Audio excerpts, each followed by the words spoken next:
बिस्मिल्लाहिर्रहमानिर्रहीम अस्सलामुअलैकुम। इस तरह के ज़िप-लॉक बैग्स बहुत ज़्यादा कारआमद होते हैं, बहुत ज़्यादा चीज़ों को समेटने के काम आते हैं और चीज़ें बिल्कुल इनके अंदर विज़िबल हो जाती हैं। लेकिन बाज़ दफ़ा ऐसे होता है कि ये सिर्फ़ एक ही होता है और हमें चीज़ें ऐसी रखनी पड़ती हैं जिनको अलग-अलग रखना ज़रूरी होता है। तो आप क्या करेंगे, आप इसके नीचे वाला हिस्सा जहाँ से ये बिल्कुल बंद होता है, इसको आपने कैंची की मदद से काट लेना है। बिल्कुल एहतियात के साथ हल्का-हल्का सा काट लीजिएगा। फिर इसके बाद आपने नेक्स्ट स्टेप ये करना है कि आपने इसको बाहर वाली साइड से अंदर की साइड पे मोड़कर फ़ोल्ड कर लेना है। ये देखिए, जैसे मैं आपको वीडियो के अंदर करके दिखा रही हूँ, बाहर वाली साइड से आप हाथ से इसको अंदर मोड़ेंगे तो ये बहुत आसानी के साथ ही इसके अंदर चला जाएगा। और ये देखिए, इस तरह से ये डबल हो जाएगा, ठीक है। लेकिन अब आप सोच रहे होंगे कि ये नीचे से तो बिल्कुल ऐसे ये चीज़ डालेंगे तो गिर जाएगी। जी नहीं, उसका बंदोबस्त भी किया हुआ है हमने। ये देखिए, इस तरह से आपने ले लेनी है एक कैंडल और उसके साथ आपने उसको जलाकर इसके साथ इसके किनारों को ऐसे आहिस्ता-आहिस्ता से गुज़ार लेंगे तो ये बिल्कुल सील हो जाएगा, बिल्कुल बंद हो जाएगा। आप उँगली की मदद से इस पे टैप भी कर सकते हैं क्योंकि ये इतना ज़्यादा गर्म नहीं होगा कि आप बर्दाश्त ना कर सकें। यही काम आप गर्म छुरी से कर सकते हैं, लेकिन छुरी गर्म करने से काली हो जाएगी, तो कैंडल वाला तरीका बेस्ट है। ये देखिए जी, हमने इसको सील कर दिया है और ये 2 इन 1 ज़िप लॉक बैग तैयार हो गया है। इसके 2 खाने बन गए हैं अंदर, ये जिसमें आप जो चीज़ रखना चाहें, जो सेपरेट रखना चाहें रख सकते हैं। और दूसरी बात ये कि ये आपको बहुत आसानी से मिल जाएंगी, विजिबल होने की वजह से आपको ज़्यादा ढूंढना नहीं पड़ेंगी। आप इनको बैग में रख कर कहीं ले जा सकते हैं और चाहें तो यूं ही कहीं महफूज कर सकते हैं। अगर आपको टिप अच्छी लगी हो तो प्लीज़ एक लाइक कर दीजिएगा।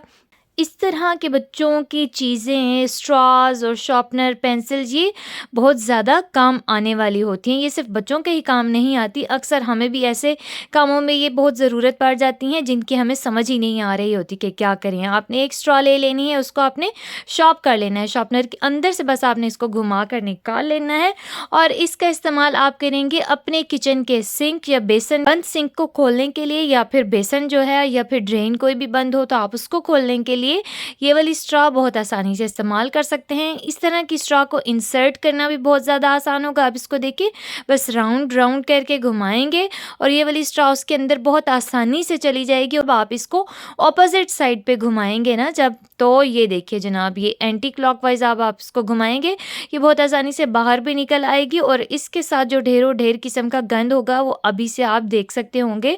ये देखिए जनाब, इसके अंदर इतना ढेर सारा गंद जमा होकर खुद ब खुद बाहर आ गया है। तो ये बहुत आसान तरीका है ड्रेन को साफ़ करने के लिए, बंद सिंक को खोलने के लिए, और इसी तरह से आप अपने बंद सिंक को खोल सकते हैं।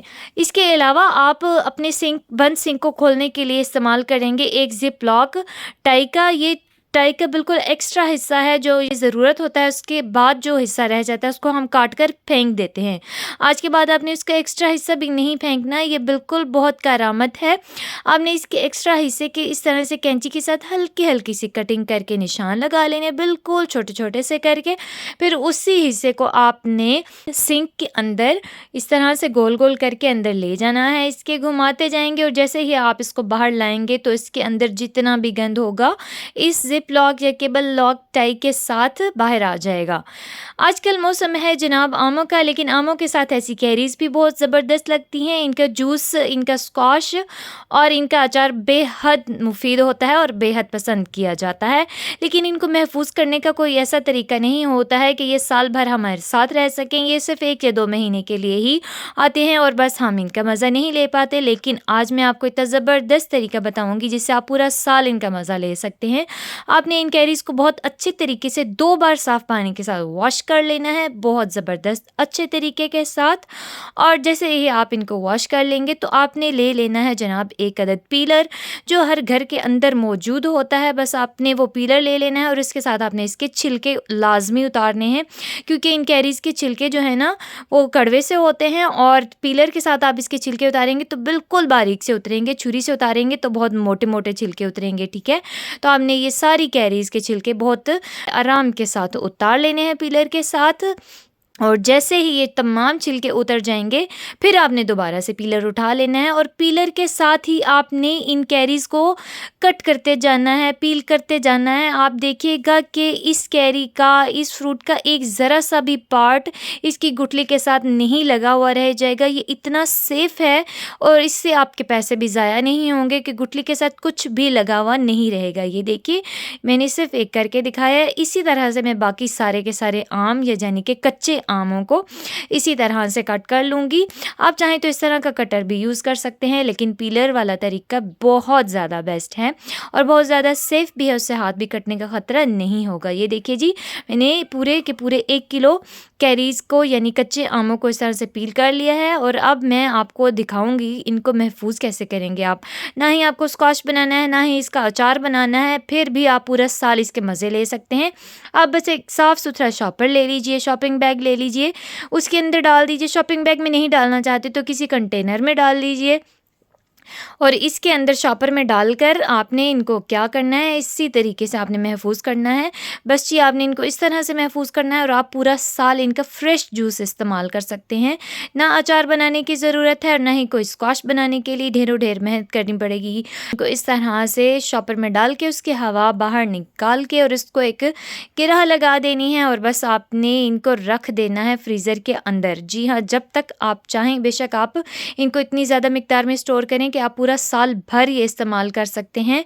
ये बिल्कुल भी ख़राब नहीं होंगे और हर बार आपको बिल्कुल फ्रेश किस्म का टेस्ट मिलेगा। आप इनका फ्रेश जूस बनाकर पीजिए, जो बहुत ज़्यादा फ़रहत बख्श होता है और गर्मियों के मौसम में बहुत ज़्यादा ज़बरदस्त और सुस्ती भगाने वाला होता है।